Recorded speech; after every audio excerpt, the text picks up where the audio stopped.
조서의 왕의 도장이 찍힌 것을 알고도 다니엘은 하던 대로 하나님을 섬겼습니다.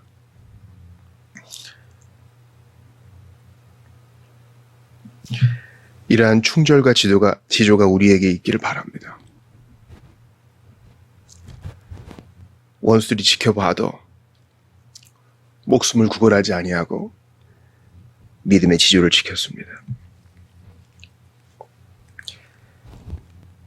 이제 대적들이 왕에게 나아가서 쪼르르 달려가 다니엘을 벌할 것을 요청합니다.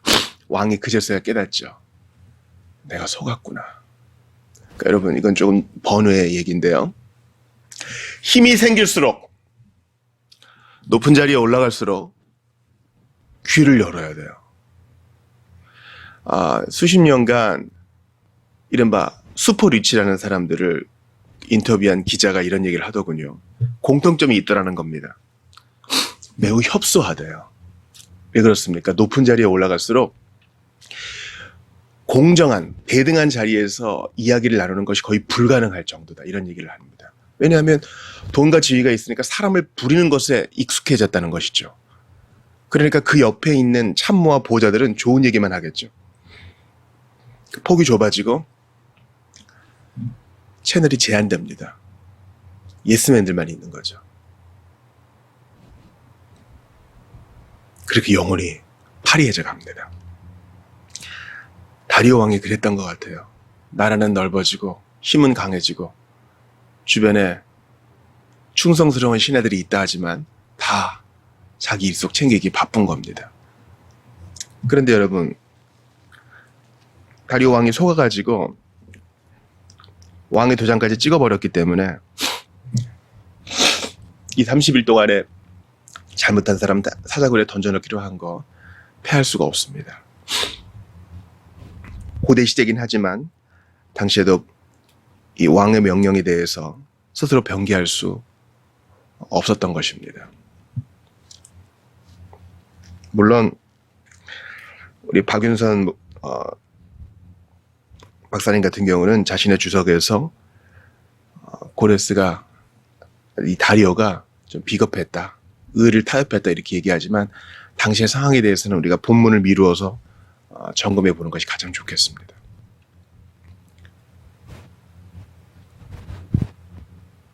법대로 할 수밖에 없습니다. 다니엘은 사자굴에 던져집니다. 왕이 너무나 안타까워서 이렇게 얘기합니다. 네가 항상 섬기는 너의 하나님이 너를 구원하시리라. 그리고 그 밤에 잠도 못 자고 금식하면서 걱정합니다. 물론 다니엘을 던져넣기 전에도 근심하죠. 어떻게 이 사람을 건져낼까? 근데 안 됩니다. 법으로 정한 것이기 때문에. 날이 밝습니다. 급히 자기 발로 행차합니다. 여러분, 메데바사 제국의 왕이 자기 발로 간다는 것은 보통 일이 아니에요. 보통 심부름꾼을 보내겠죠. 그러나 갔다 오는 시간 견딜 수 없어요. 그래서 사자굴 입구에서 묻습니다. 슬피 소리질러. 그러니까 얼마나 다니엘을 아꼈는지 알겠죠. 우리가 이런 사람 되기 바라요. 여러분 직장의 보스가 여러분을 이렇게 생각해요. 그와 여러분의 종교가 다릅니다. 그가 하나님을 안 믿어요. 급한 일이 있을 때 주일에 출근 안 하고 이런다고 여러 가지로 핍박을 했지만은 여러분이 일 잘하는 건 알고 있어요. 여러분 사람됨 믿을 만하다는 거 알고 있어요. 여러분 보스가 여러분을 이렇게 생각할 수 있기를 바라요. 나와 안 맞는 부분이 있지만 이 사람은 참 믿을 만한 사람이고 일을 잘하는 사람이다. 신용이 있는 사람이다. 우리가 그렇게 인정받을 수 있기를 바라요. 살아계시는 하나님의 종 다니엘아, 네가 항상 섬기는 네 하나님이 사자들에게서 능히 너를 구원하셨느냐? 묻습니다. 다니엘이 말하죠. 천사들을 하나님이 보내셔서 사자들의 입을 봉하셨기 때문에 저는 안전합니다. 이 80대의 노인이 사자굴에 던져져서 그 어느 때보다 평안한 밤을 보냅니다. 좀 대조되죠. 다리오 왕은 근심하여 못 자고 아마 다니엘은 거기서 푹 쉬었을 거예요.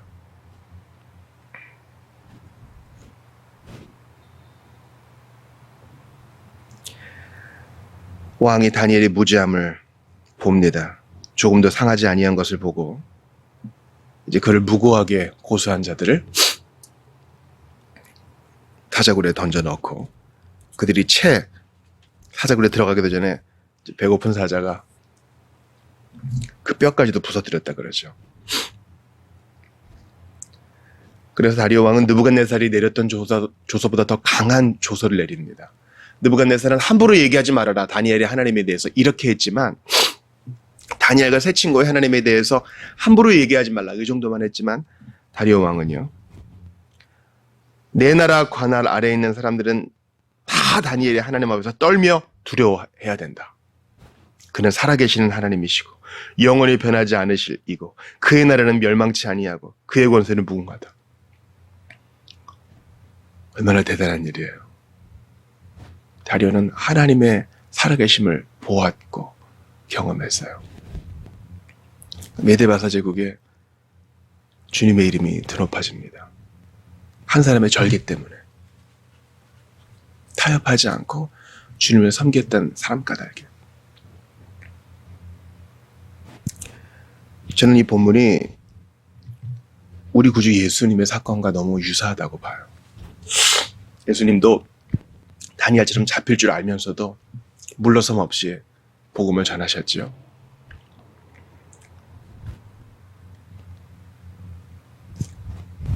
마귀와 또 그의 수하들은 예수님을 죽였다고 좋아했을지 모르나 우리 하나님은 사자굴에 떨어진 다니엘을 보호하신 것처럼 무덤에 내려가신 그리스도를 보존하사 그를 부활시키셨습니다. 다니엘의 대적들은 그 무덤 입구를 봉해가지고 사자굴 입구를 봉해가지고 다니엘을 확실히 죽이려고 했지만 다니엘은 살아나왔죠. 예수님의 대적들도 예수님의 무덤 입구를 탁 봉해가지고 누구든지 접근하지 못하게 쟤들이 훔쳐가지 못하게 했지만 주님은 영광스럽게 예수님을 일으키셨습니다. 다리오 왕은 법으로 정한 것이기 때문에 어떻게 할 수가 없었어요. 마찬가지로 죄인은 죽임을 당해야 한다. 죄인은 심판을 당해야 한다. 이 법에 대하여 하나님은 변개하실 수 없어요. 하나님은 의로우신 분이니까요. 그래서 그 죄값을 그리스도가 대신 받게 하신 거예요. 성경에 기록되지 않았지만 다니엘을 사자굴로 떨어지게 한 그 밤에 다리오가 근심하여 잠을 못 잔 것처럼 그리스도께서 십자가에 달리시던 그 처형 현장 그 시간에 우리 성부 하나님은 매우 슬퍼하셨을 겁니다.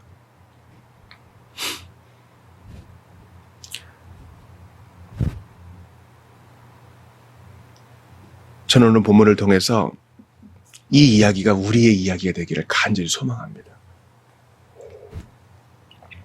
우리는 대적자들의 시선과 사자의 울부짖음과 나의 몸의 연약함과 늙음 이런 것만 생각하느라 두려워 도망갑니다. 그러나 우리가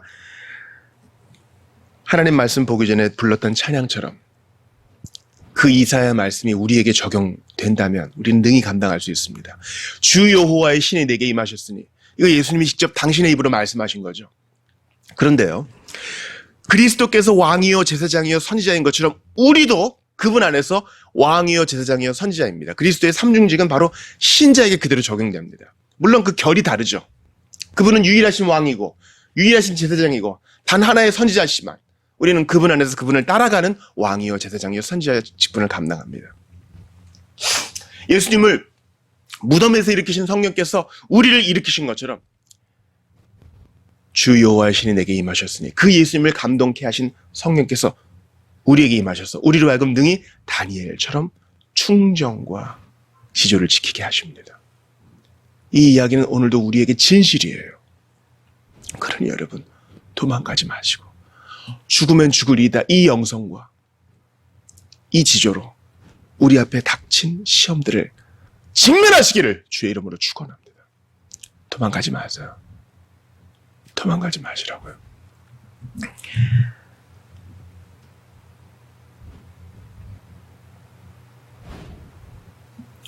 우리는 질의 겁을 먹고 포기해버립니다. 그래서 하나님의 일하심을 더욱 경험하지 못하는지 몰라요. 주님은 우리에게 성령 충만을 허락하시고 우리에게 성령의 기름 부어주셔서 오늘도 메시지를 전하게 하십니다. 주님의 성령이 예수님께 임한 이유가 뭐예요? 가난한 자에게 복음을 전하게 하려 하십니다. 가난한 자는 빵을 원해요. 밥을 원하고 돈을 원한다고요. 그러나 주님은 메시지를 전하게 하십니다. 복음을 전하게 하세요. 그게 바로 연약한 자를 일으키고 가난한 자를 부하게 하고 병든 자를 낫게 하는 길입니다. 이게 세상과 다른 주님의 방식이에요. 예수님은 물론 빵도 주시고 병도 고쳐주셨죠. 그러나 주님이 하신 이 땅에 오신 이유는 복음을 전하게 하시기 위함입니다. 배부른 건 곧 꺼져요. 몸이 고침을 받지만 우린 곧 다시 흙으로 돌아가야 된다고요. 주님은 영속적인 것, 절대 변하지 않는 우리 영혼의 구원을 위하여 복음을 전하십니다. 가난한 자에게 아름다운 소식을 전하게 하십니다. 바로 그 소식이 메데바사 제국에 널리 퍼졌습니다. 다리오 왕이 펴낸 조서를 보세요. 얼마나 놀랍습니까? 내가 이제 조서를 내리노라. 내 나라 관할 아래에 있는 사람들은 다 다니엘이 하나님 앞에서 떨며 두려워할지니 그는 살아계시는 하나님이시요 영원히 변하지 않으실 이시며 그의 나라는 멸망하지 않으실 것이요 그의 권세는 무궁할 것이며 그는 구원도 하시며 건져내기도 하시며 하늘에서든지 땅에서든지 이적과 기사를 행하시는 이로써 다니엘을 구원하여 사자의 입에서 벗어나게 하셨습니다 하였더라. 다니엘이 타협하지 않고 기도하며 하나님을 찬양하고 성령께서 이끄시는 대로 복종하니 놀라운 일들이 메데바사 제국의 아름다운 소식이 전파됩니다. 포로들의 귀에는 얼마나 달콤하게 들렸겠어요. 그리고 28절 말씀이 우리의 가슴을 울리죠. 이 다니엘이 고레스 왕의 시대까지 형통했다 그래요. 그러니까 다니엘은요 살아서 포로 귀환까지 봤어요. 이런 영광. 그러므로 신자 여러분께 도전합니다.